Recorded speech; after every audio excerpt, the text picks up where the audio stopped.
চোটের সঙ্গে নেইমার জুনিয়রের লড়াইটা শেষই হচ্ছে না। দীর্ঘ সময় ধরে মাঠের বাইরে আছেন তারকা এই ব্রাজিলিয়ান ফরোয়ার্ড। ক্লাব ফুটবলে আল হিলালের হয়ে যাত্রাটা শুরু করার পর ব্রাজিল জাতীয় দলের হয়ে বিশ্বকাপ বাছাই পর্বের ম্যাচে খেলতে নেমে চোট পেয়েছিলেন নেইমার।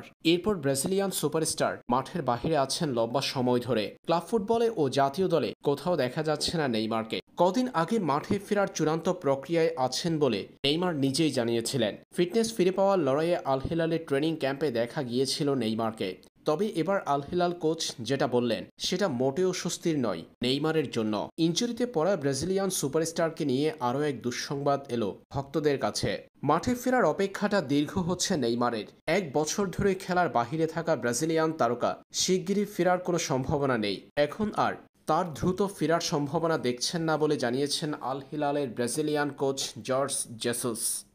ফরাসি ক্লাব পিএসজি থেকে 2023 সালের আগস্টে সৌদি প্রো লিগের দল আল হিলালে যোগ দেন নেইমার। নতুন ঠিকানায় নিজেকে মানিয়ে নেওয়ার আগেই চোটে পড়েছেন এই ব্রাজিলিয়ান। ক্লাবটির হয়ে কেবল 5টা ম্যাচ খেলেছেন নেইমার জুনিয়র। নেইমারের ফেরা প্রসঙ্গে আল হিলালের কোচ বলেন, আল হিলাল ও লিগের জন্য নেইমার একজন গুরুত্বপূর্ণ খেলোয়াড়। সে কবে ফিরবে সে বিষয়ে আমি নির্দিষ্ট করে কিছুই বলতে পারছি না, তবে আমরা জানুয়ারিতে তার অবস্থা দেখব।